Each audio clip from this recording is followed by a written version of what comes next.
ఈరోజు లోక్సభ ముందు కీలకమైనటువంటి డీలిమిటేషన్ బిల్తో పాటుగా మహిళా రిజర్వేషన్ బిల్ని కూడా తీసుకొచ్చింది ఎన్డీఏ గవర్నమెంట్. సో దీనిపైన భిన్న స్వరాలు వినిపిస్తూ ఉన్నాయి. సౌత్ ఇండియాకి చాలా తీవ్రమైన నష్టం వాటిల్లుతుందని, పెద్ద మొత్తంలో దక్షిణ భారతదేశం పైన కంప్లీట్గా నియంత్రణని కోల్పోయి, అంటే ఇక మన రేపటి రోజున నిజంగానే ఇక్కడ గెలిపించుకునే పార్టీలని అధికారులు తీసుకొచ్చి ప్రధాని స్థాయి వరకు వెళ్తారంటే నో ఆప్షన్. ఇక దక్షిణ భారతదేశం మొత్తం ఒకే పార్టీ వైపు నిలబడి, ఉత్తర భారతదేశం అంతా ఒక పార్టీ వైపు నిలబడ్డా కూడా ఏం చేయలేం. దక్షిణ భారతదేశం ఏటి మాత్రం కూడా ఇన్ఫ్లుయెన్స్ చేయలేని పరిస్థితి. అటువంటి ఒక సిచ్యువేషన్ రాబోతుంది అనేది ఇటు దక్షిణ రాష్ట్రాలకు సంబంధించి ముఖ్యమంత్రులు, డిఎంకే స్టాలిన్ గారు కావచ్చు, ముఖ్యమంత్రి రేవంత్ రెడ్డి కావచ్చు, ఆ తర్వాత మరోవైపుగా అటు కర్ణాటక నుంచి సిద్ధరామయ్య కావచ్చు, కేరళ నుంచి పినరయి విజయన్, వీళ్ళందరూ కూడా పోరాడుతున్నారు. ఇటు దక్షిణాది రాష్ట్రాలకి తీవ్రమైన అన్యాయం జరుగుతున్న రకంగా ఇప్పుడు పార్లమెంట్ వేదికగా అక్కడ దక్షిణాది రాష్ట్రాల ఎంపీలు మాట్లాడుతున్నారు. తర్వాత ముఖ్యమంత్రులందరూ కూడా, ఈ రాష్ట్రాల ముఖ్యమంత్రులందరూ కూడా వాళ్ళ నిరసనను వ్యక్తం చేస్తున్నారు. ఏకంగా ముఖ్యమంత్రి రేవంత్ రెడ్డి కూడా ఢిల్లీకి పైన వైపు, ఢిల్లీలోనే ప్రస్తుతానికి అక్కడ ఆయన ఒక రకమైన నిరసన వ్యక్తం చేస్తున్నారు. సో ఎన్డీఏ ఈ రకంగా నిర్ణయం తీసుకుంటే ఇండీ బ్లాక్ మొత్తం కూడా దీన్ని వ్యతిరేకిస్తోంది. అటు వెస్ట్ బెంగాల్ కానీ పంజాబ్ కూడా సౌత్ ఇండియాతోనే కలిసి నడుస్తామని చెప్తూ ఉన్నారు. సో మాట్లాడదాం ఈ అంశానికి సంబంధించి. మనతో పాటుగా బీజేపీ నుంచి తాడూరు శ్రీనివాస్ గారు అండ్ కాంగ్రెస్ నుంచి మాజీ మంత్రి పుష్పలీల గారు కూడా ఉన్నారు. మరి కాసేపట్లోనే బీఆర్ఎస్ ప్రతినిధులు జాయిన్ అవుతారు. రైట్, పుష్పలీల గారు, ఫస్ట్లీ దక్షిణాది రాష్ట్రాలకి ఎటువంటి అన్యాయం జరుగుద్ది, మీ క్వశ్చన్స్ ఏంటి? బీజేపీకి స్ట్రైట్ క్వశ్చన్ చేసే ప్రయత్నం చేయండి. అంటే వీళ్ళు తెలివిగా చేసే పని అండి ఇది. మహిళా బిల్లు గతంలో వీళ్ళు 10 సంవత్సరాల ముందు వీళ్ళే ఉన్నారు, మరి అప్పుడు ఎందుకు చేయలేదు? ఇప్పుడు ఈ ఎలక్షన్స్ ఏవైతే వస్తున్నాయి, ఎట్లయితే వస్తున్నాయి, ఇప్పుడు అక్కడ 2 రాష్ట్రాల లోపల ఒకటి స్టాలిన్ గారిని అట్లాగే మమతాని ఓడగొట్టడానికి వీళ్ళకి దమ్ము సరిపోవట్లేదు. అందుకని ఇవి ఏదైనా ఇస్తే మహిళల పక్షపాతి అనేది ఒక ఇండికేషన్ వెళ్తుందని ఈ 10 ఏళ్ళు కూడా వాళ్ళే అధికారంలో ఉన్నా ఎప్పుడో సోనియా గాంధీ గారు ఎప్పుడో రాజ్యసభకు పంపించడం, మన మద్దతు చెప్పడం కూడా అయిపోయింది. అసలు 33% రిజర్వేషన్ కూడా మనమే పెట్టాం. రాజీవ్ గాంధీ ఉన్నప్పుడు స్థానికమైన ఎలక్షన్స్లో పెట్టాలి, మహిళలకు ప్రాతినిధ్యం ఇవ్వాలని, అంబేద్కర్ స్ఫూర్తితో మహిళలకు సమాన అవకాశాలు రాజకీయంగా రావాలన్న స్ఫూర్తితో కాంగ్రెస్ పార్టీ నడుస్తూనే ఉంది. సో ఇప్పటి వరకు కూడా వీళ్ళకి ఇది ధ్యాస రాలేదు. ఇప్పుడే ఒకటేసారి మహిళల మీద ప్రేమ పుట్టుకొచ్చినట్టు, మేము మహిళల కోసం పక్షపాతం మాకు లేదు అని చెప్పడం మోదీ యొక్క కుటిలమైన నీతికి ఇది చాలా నిదర్శనము. ఇంకోటి ఏంటంటే రేవంత్ రెడ్డి గారు చెప్పింది, భవిష్యత్తులో కూడా మనం ఎవరు కూడా ఇక్కడ 2 రాష్ట్రాల నుంచి ప్రధానమంత్రులు అయ్యే దిక్కు లేదు. ఎందుకంటే ఇప్పుడు కూడా ఆయన 400 ఇస్ బార్ 400 పార్ అన్నాడు, కానీ 400 రాలేదు ఆయనకి, 240 వచ్చాయి. అంటే ఏంటి, ఆయన బలం తగ్గింది బీజేపీది. ఎవరితో తీసుకున్నాడు? మొన్నటి వరకు నితీష్తో తీసుకున్నాడు, తర్వాత చంద్రబాబు నాయుడు సపోర్ట్తో. అంటే ఏంటి, వీళ్ళ సపోర్ట్ లేకుండా మిగతా పార్టీల సపోర్ట్తో ఉన్నాడు, కానీ మెజారిటీ గవర్నమెంట్ కాదు.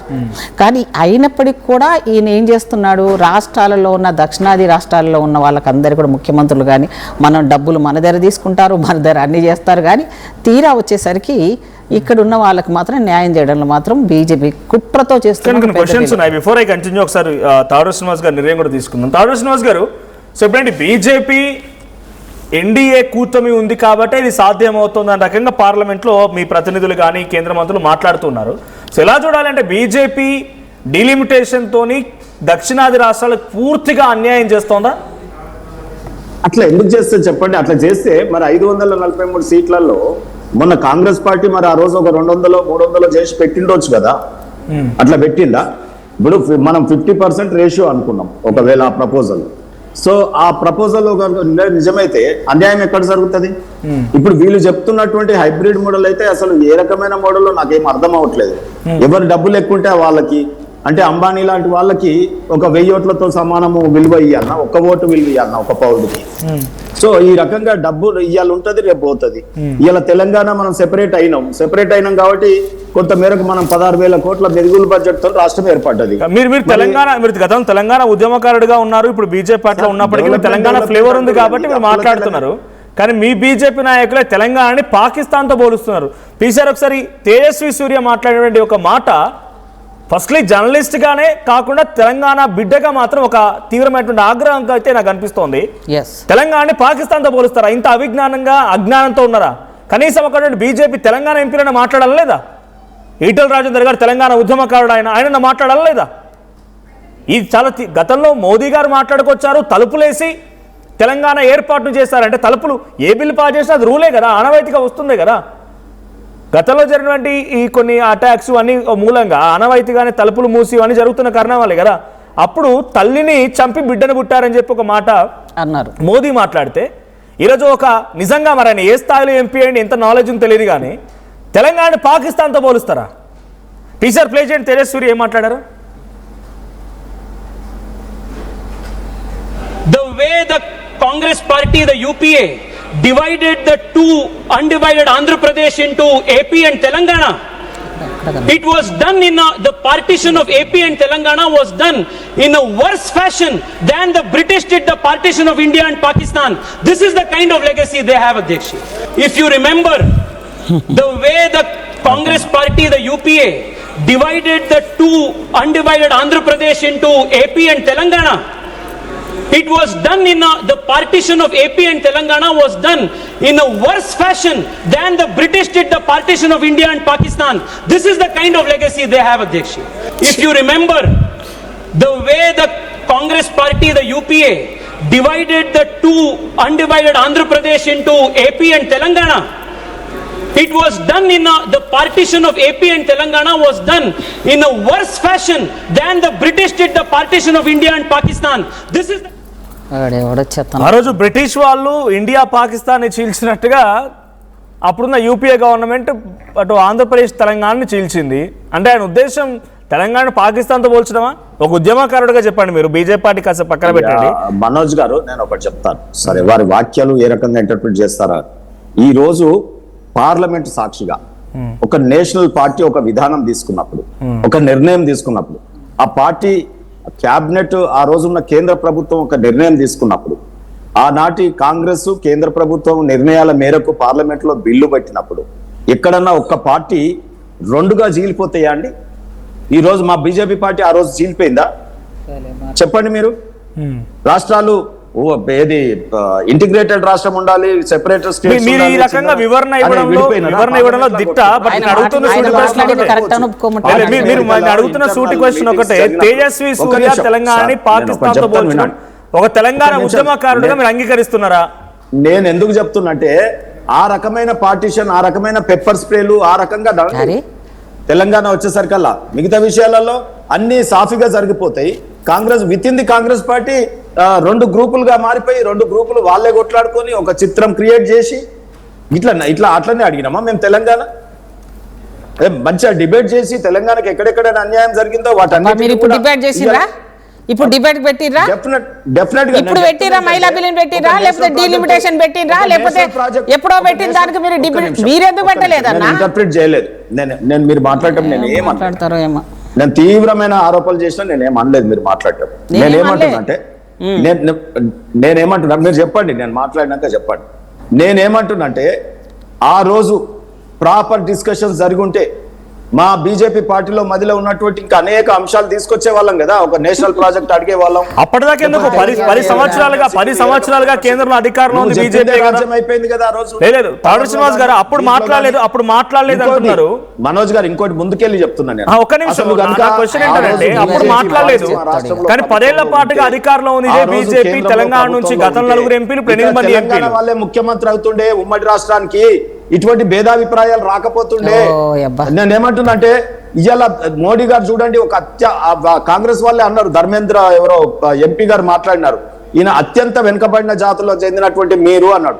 ఎస్, అత్యంత వెనుకబడిన జాతులకు చెందినటువంటి మోడీ గారికి ఇంత బృహత్తర అవకాశం, ఇటువంటి బిల్లులు అన్ని వర్గాలను కలుపుకోపోయేటటువంటి అవకాశం కలిగింది నాకు. నేను నిర్ణయం కాదు నియత్ ఉండాలి అని చెప్పి మోడీ గారు ప్రసంగం ఎందుకు అయ్యారు మీరు? ఎవరో ఇప్పుడు ఏదో ఒక స్టేట్మెంట్ మాట్లాడినటువంటి ఎంపీ తెస్తారు, అంత పెద్ద దేశ ప్రధాని 140 కోట్ల ప్రజల ప్రధాని మాట్లాడిన ప్రసంగాల్లో కూడా వేయండి మీరు. వాటిని ఎందుకు వేయరు నాకు అర్థం కాదు. ప్రజలు చెప్పారు ఎవరికి పెద్ద అనేది. నీకు రాహుల్ గాంధీ పెద్ద అయితే దేశ ప్రజలకు మోడీ, దేశ ప్రజలకు మోడీ.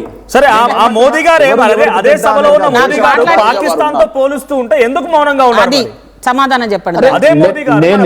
మనోజ్ గారు నేను చెప్పింది అర్థం అవట్లేదా? పార్టీషన్ ఆ రోజు కూడా, ఒక నిమిషం, ఆ రోజు కూడా పార్టీషన్ జరిగినప్పుడు ఏ రకమైనటువంటి పార్టీషన్ జరిగింది పాకిస్తాన్ నెహ్రూ గారు కాలంలో చేసినప్పుడు, ఏ రకమైన అల్లకల్లోల పరిస్థితులు జరిగినాయి మత ప్రాతిపదికన.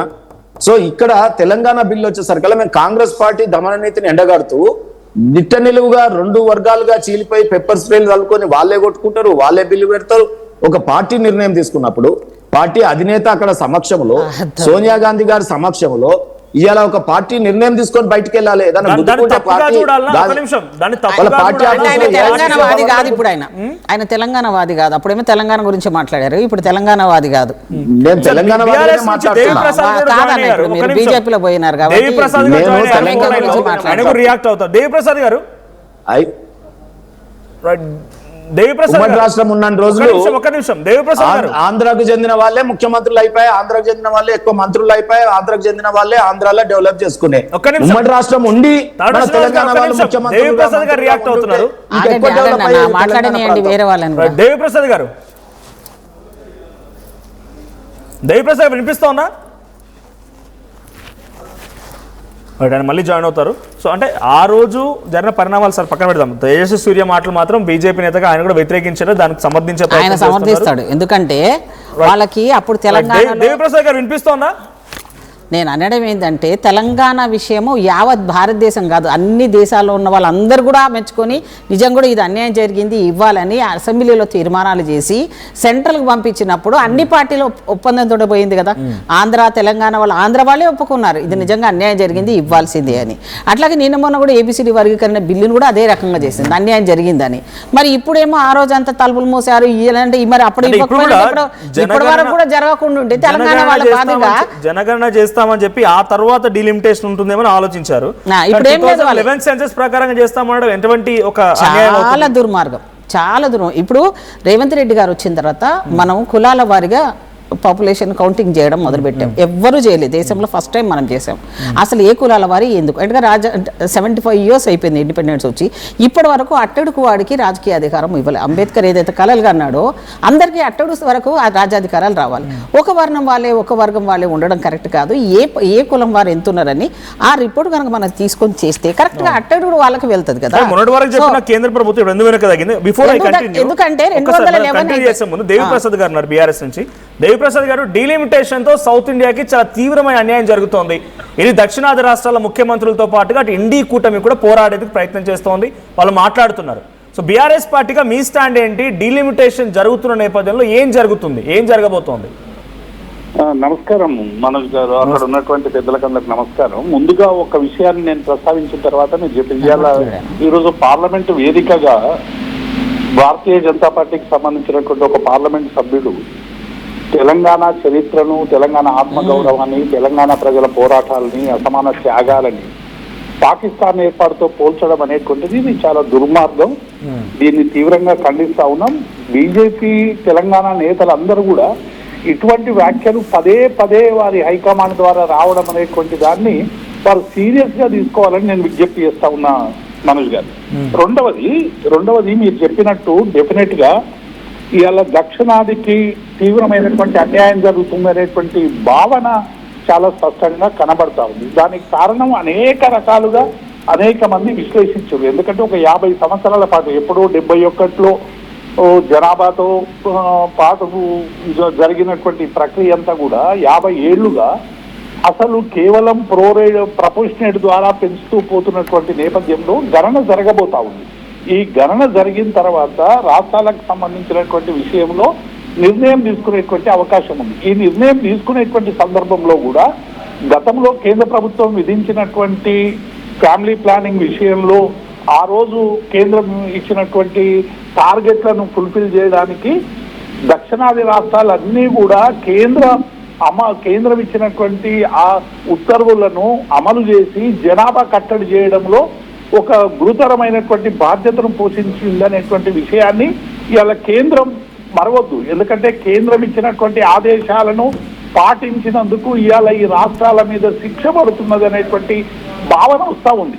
కాబట్టి ప్రోరేటివ్గా పెంచుతాం మేము 50% అని చెప్పి ప్రకటించినప్పటికీ కూడా ఎక్కడ కూడా ముసాయిదా బిల్లులో 50% పెంచేటువంటి మరి స్పష్టమైనటువంటి లేదు అనేటువంటి పద్ధతి మనకు కనబడతా ఉంది. కాబట్టి ఇప్పటికైనా డెఫినెట్ గా ఇవాళ మహిళా రిజర్వేషన్ల బిల్లు పేరు మీద ఈ ఎలిమినేషన్ బిల్లును కూడా దాటవేసేటువంటి ప్రయత్నం చేస్తా ఉంది. మహిళా బిల్లు డెఫినెట్ గా మహిళా బిల్లును అన్ని రాజకీయ పార్టీలు కూడా, నాకు తెలిసి ఏ రాజకీయ పార్టీ కూడా వ్యతిరేకించేటువంటి పరిస్థితి లేదు. అందరూ కూడా మహిళలకు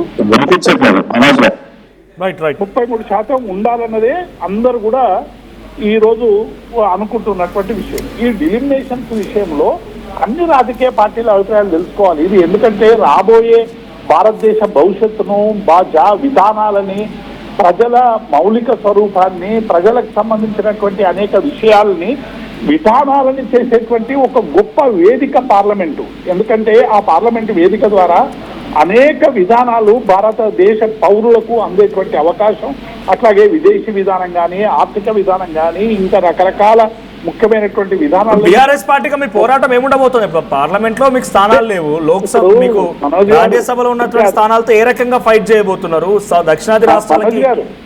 మనోజ్ గారు ఇప్పుడు రాజకీయ పార్టీగా ఈ ప్రస్తుతం పార్లమెంట్ లో మాకు సభ్యులు లేకపోయినప్పటికీ కూడా రాజ్యసభలో మాకు సంబంధించినటువంటి సభ్యత్వం ఉంది. ఏదేమనంటే ఒక రాజకీయ పార్టీగా మేము చాలా స్పష్టంగా డిమాండ్ చేస్తా ఉన్నాం, దక్షిణాదికి జరుగుతున్నటువంటి అన్యాయాన్ని, ఈ సీట్ల పెంపు పేరు మీద చేస్తున్నటువంటి వీటిని సమగ్రమైనటువంటి అన్ని రాజకీయ పార్టీలకు సంబంధించినటువంటి వారితో చర్చించి ఈ చర్యలు తీసుకోవాలని చెప్పి మేము డిమాండ్ చేస్తా ఉన్నాం. ఒకవేళ ఇట్లా బుల్లోజ్ చేయగలిగితే ఇది చాలా నష్టం జరిగేటువంటి అవకాశం ఉందనేటువంటి విషయాన్ని మేము స్పష్టం చేస్తా ఉన్నాం. ఎందుకంటే పర్సెంటేజ్లలో వీళ్ళు ఏం చేస్తారు, 50% పెరుగుతుంది అంటారు, కానీ అంతరాలు పెరిగిపోతా ఉన్నాయి. రేపు ఏదైనా ఒక విషయం మీద ఓటింగ్ జరిగేటువంటి అవకాశం వస్తే భారతదేశంలో ఇంక్లూజివ్ గా ఉన్నటువంటి అనేక రాష్ట్రాల అభిప్రాయాలు ఏమాత్రం ఖాతం చేయనటువంటి సందర్భాలు వస్తాయి. కానీ ఇక్కడ దేవిప్రసాద్ గారు గణన చేసిన తర్వాతనే, జనగణన చేసిన తర్వాతనే డిలిమిటేషన్ వైపుగా వెళ్తారని అంతా భావించింది. కానీ ఇప్పుడు జనగణన లేదు, 2011 సెన్సస్ అంటున్నారు. లేదు అనుకుంటే రాజ్యాంగ సవరణ చేసి 50%గా పెంచే అవకాశం ఉంది. అలా చేసినా కూడా తెలంగాణకు మహా అయితే 7 స్థానాలు పెరుగుతాయి అంతే, కేవలం తెలంగాణ వరకు మాట్లాడుకుంటే. ఇప్పుడు పైకి ఒక మాట ఉంది, లోపల రాజకీయపరమైనటువంటి చర్యలు వేరే విధంగా ఉంటున్నాయి మనోజ్ గారు. ఇప్పుడు తెలంగాణకి ఏం 7 పెరుగుతాయి. మీరు అన్నట్టు 18 వాళ్ళు ప్రో రేట్ అవ్వ చేస్తే 25 అయ్యేది. మిగతా రాష్ట్రాలకు సంబంధించినటువంటి అంతరాలలో ఇప్పుడు 80-120 అవుతుంది. 40 డిఫరెన్స్ ఉన్నటువంటిది ఇలా ఇక్కడ ఎంత అవుతుంది చెప్పండి?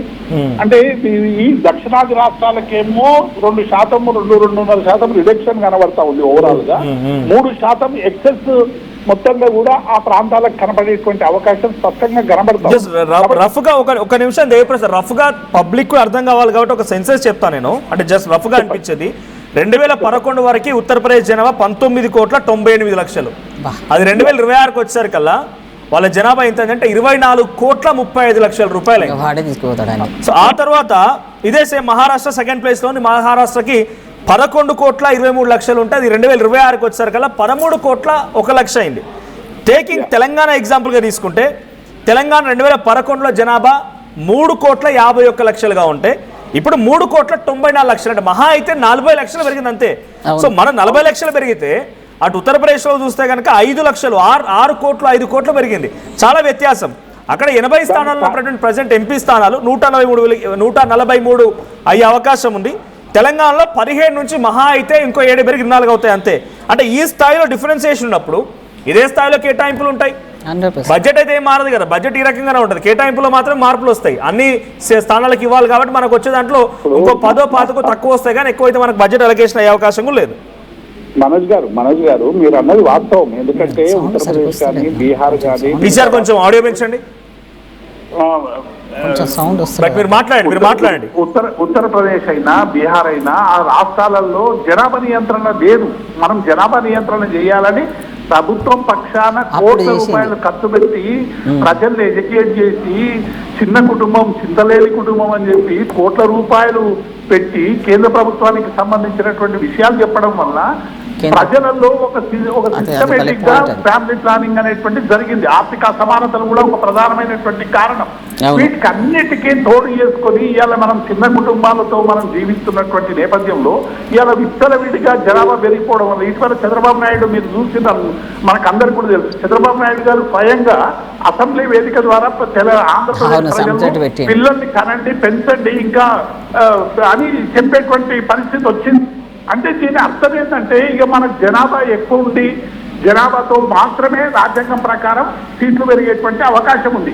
కానీ ఇట్లా జరుగుతున్నటువంటి నేపథ్యంలో రాజ్యాంగమే అనేక సార్లు సవరణ చేసుకొని ముందుకు పోయినాం. ఇవాళ 28 రాష్ట్రాలు ఉన్నాయి.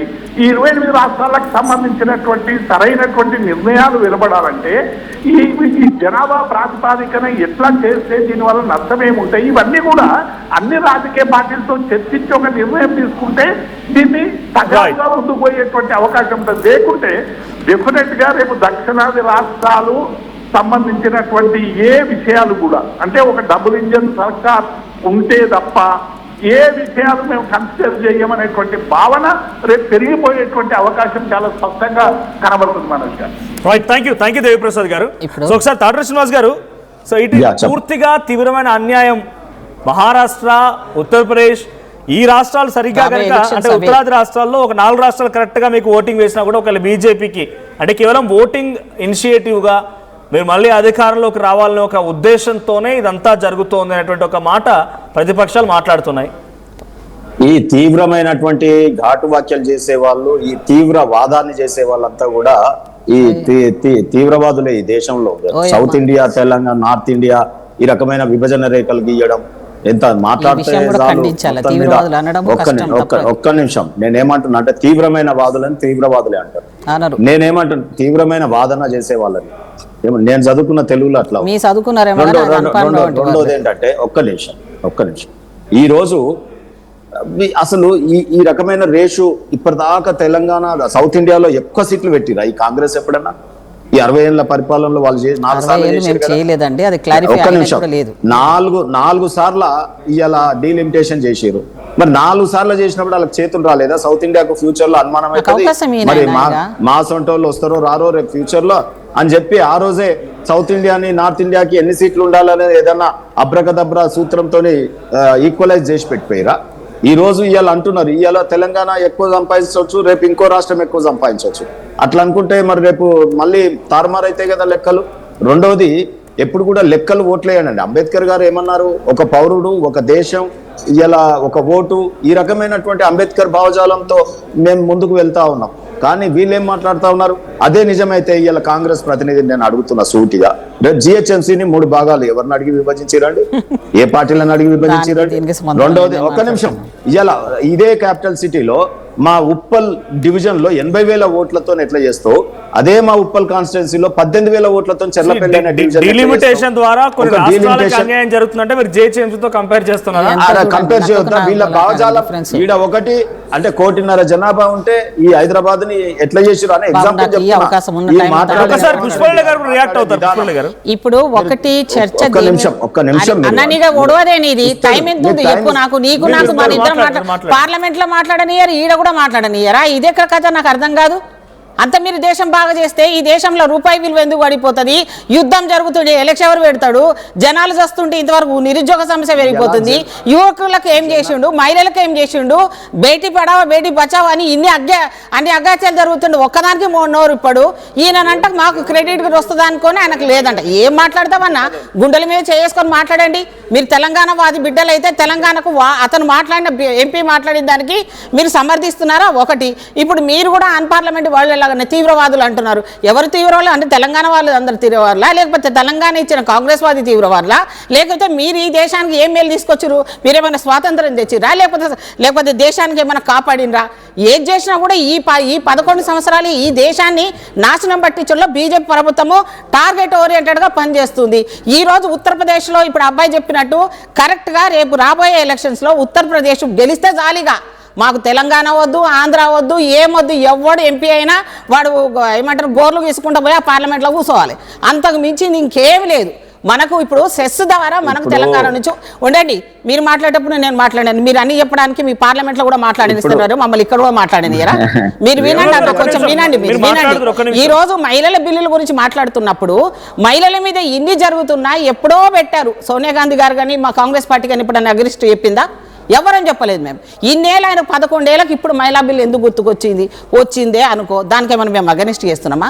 ఎందుకు మమ్మల్ని బదలాం లేపుతున్నారు? అసలు తీసుకొచ్చిందే మేము, పెట్టమని లెటర్ రాసిందే మేము, ఖర్గే గారు చెప్పింది మేము, లెటర్ రాసింది కూడా మేమే. పార్లమెంట్లో కానీ దేశంలో ఉన్న ఆడవాళ్ళందరూ 50% ఉన్నారు, వాళ్ళకి న్యాయం జరగాలని చెప్పింది మేమైతే ఏదో పార్లమెంట్లో ఆ తోక ఈ తోక కలుపుకొని వచ్చిన గవర్నమెంట్ మీరేమైనా ఫుల్ మెజార్టీయా? చంద్రబాబు నాయుడు పక్క జరిపితే ఊడిపోయా ముక్కు మీది. అలాగే నితీష్ని తీసుకుపోయింటే అక్కడ ముఖ్యమంత్రి చేసారు, వాళ్ళు ముఖ్యమంత్రి చేసారు, అక్కడ నాశనం చేసారు. ఇప్పుడు ఇంకా మొత్తం భారతదేశాన్ని అమ్మి పడేసారు మొత్తానికి. ఎవరికి? అమెరికానికి అమ్మేసారు. ఈయన సీజ్ ఫైర్ల గురించి మాట్లాడతాడు, దేశం గురించి మాట్లాడతాడు, ఇజ్రాయెల్తో పోయి మాట్లాడేసి వస్తాడు. ఇవన్నీ మీకేం కనబడతలేదు. ఏడ ఈవీఎంలతో గెలవాలన్నా, మళ్ళీ రేపు జమిలీ పెట్టుకోవాలన్నా, రేపు గెలిచిపోవాలన్నా, మాకు ఆ క్రెడిబిలిటీ రావాలి. ఆ క్రెడిబిలిటీ కోసమే పనిచేస్తున్నాడు మోదీ. ఇప్పుడు మా అకౌంట్లో వేస్తావా? ఏందయ్యా మీరు వేసేది?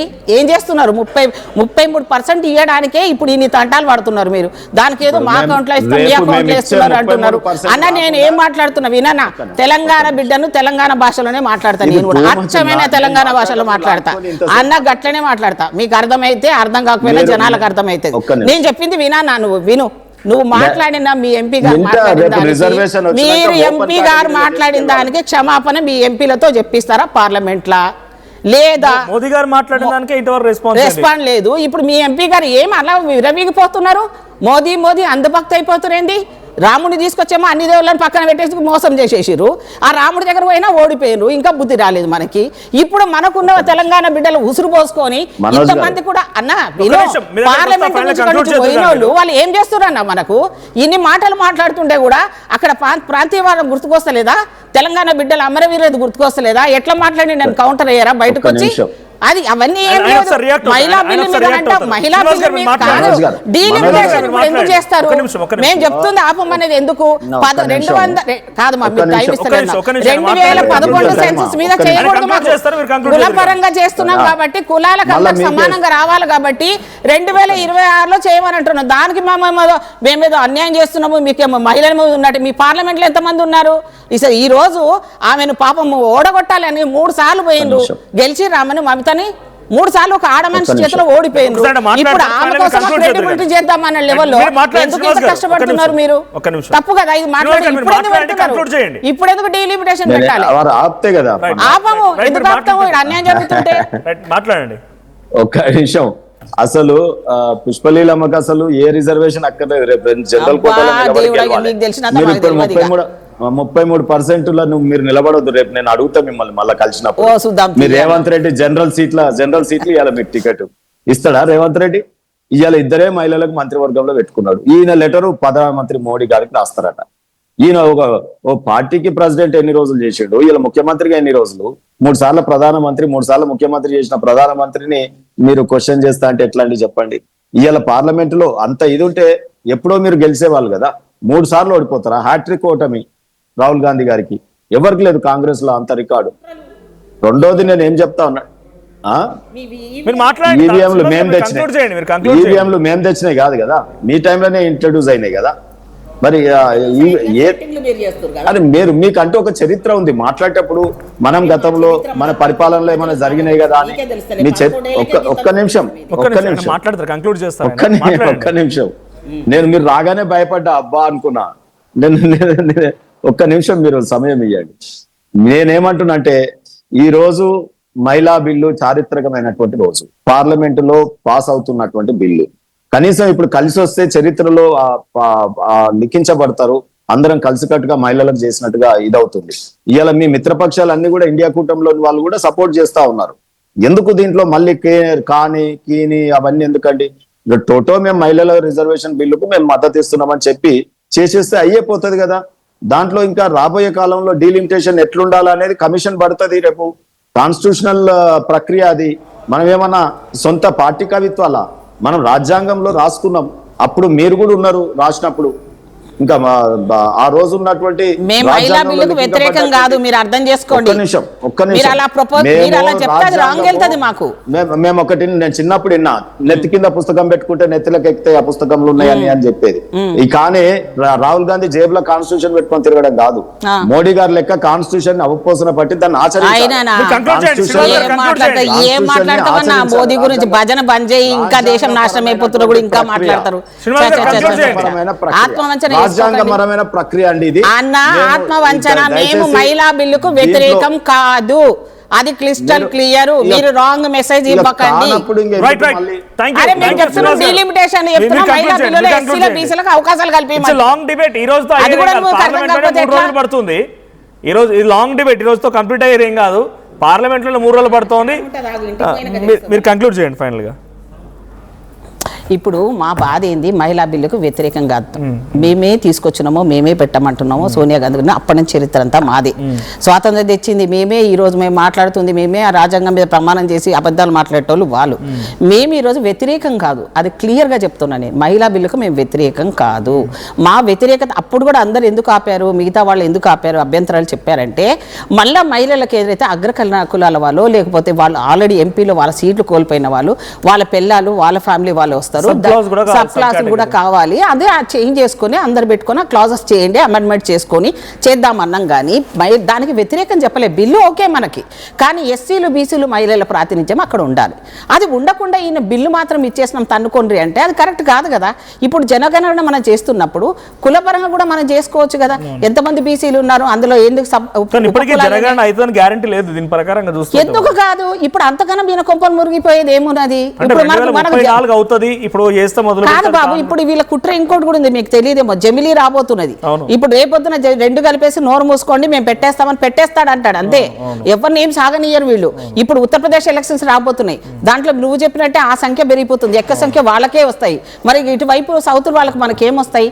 మనం గెలిస్తే అంటే 7 సీట్లు 5 సీట్లతో గెలిస్తే వాళ్ళ సైడ్ మనం ఏం మాట్లాడనీకి వస్తుంది? మన దగ్గర డబ్బులు తీసుకుంటున్నారు, మన సెస్సులు తీసుకుంటున్నారు, మనకు సంబంధించిన అన్యాయాలు చేస్తున్నాడు. ప్రశ్నించడానికి మనకు అర్హత లేదు అక్కడ, ఎందుకంటే ఫుల్ మెజారిటీ వాళ్ళదే ఉంటుంది. ఇప్పుడంటే కొంచెం మనకి మోదీ ఫుల్ మెజారిటీ లేక 240 గెలిచింది కాబట్టి వాళ్ళతో వీళ్ళతో పెట్టుకొని ఉన్నాడు. ఇప్పుడన్నా దీన్ని కరెక్ట్గా చేసుకోకపోతే ఇక భవిష్యత్తులో ఉండదు, ఇంకా అంధకారమే. ఎందుకంటే ఏ ఎంపీలైనా ప్రతిపక్షమే బాబు, తప్పది. ప్రతిపక్షాలు ఎంత మాట్లాడినా కూడా కనీసం స్పందించడానికి అటువైపు నుంచి ఎవరు లేరు. అమిత్ షా అండ్ మోదీ వచ్చిన తర్వాత మైండ్ గేమ్ తోటి వీళ్ళు ఆడుతున్న గేమ్ ఇది.